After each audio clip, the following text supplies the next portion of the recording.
টান টানান দেখতে পাচ্ছেন আমরা আজকে আবারও পিৎজা বানিয়ে ফেলেছি। বাট আজকের পিৎজার কিছু বিশেষত্ব রয়েছে, সেগুলো আপনাদের সাথে শেয়ার করব। সো আসসালামু আলাইকুম সবাইকে, সবাই কেমন আছেন? আশা করছি ভালো আছেন এবং আমি আলহামদুলিল্লাহ অনেক ভালো আছি আপনাদের সকলের দোয়ায় এবং আল্লাহর রহমতে। সো আজকে হচ্ছে গিয়ে আমরা যে পিৎজাটি বানিয়েছি এটির একটি বিশেষত্ব হলো এই পিৎজাটির কোনো ডো তৈরি করা হয়নি, বাট এই পিৎজাটি বানানো হয়েছে নুডলস দিয়ে।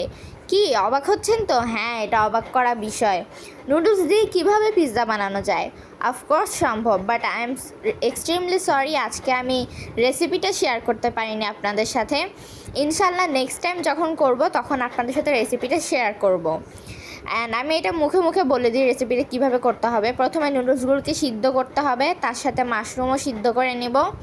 দেন এখানে এরপরে 2টা ডিম অ্যাড করতে হবে। 2টা ডিমের সাথে নুডলসের যে মশলা থাকে ওই মশলাটা অ্যাড করে দিবেন। দেন সাথে একটু চিলি ফ্লেক্স, সাথে একটু ব্ল্যাক পেপার, কালো গোলমরিচের গুঁড়ো, এগুলো অ্যাড করে মাখিয়ে একটা ডো তৈরি করে ফেলবেন। এই ডোটা হচ্ছে গিয়ে যখন আপনি পাইপিনের মধ্যে এরকম চেপে চেপে গোল করে দিবেন, দেন হচ্ছে কি উপরে সস দিবেন, মেয়োনিজ দিবেন। দেন আপনারা যা ইউজ করতে চান, ক্যাপসিকাম কিংবা বেরিজ, দেন হচ্ছে চেরি বা অন্য কিছু চিজ।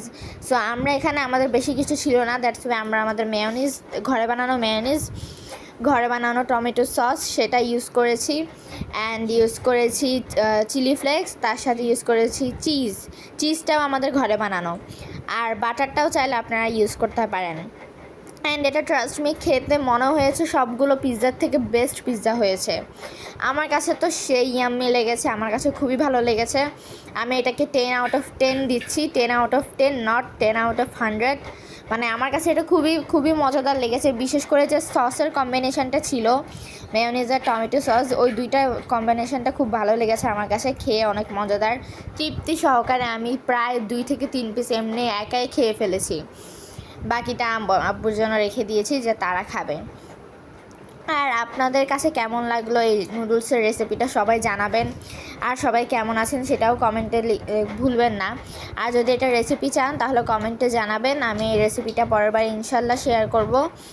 আর সবার কী অবস্থা? দেখা হচ্ছে পরের ভিডিওতে। আল্লাহ হাফেজ।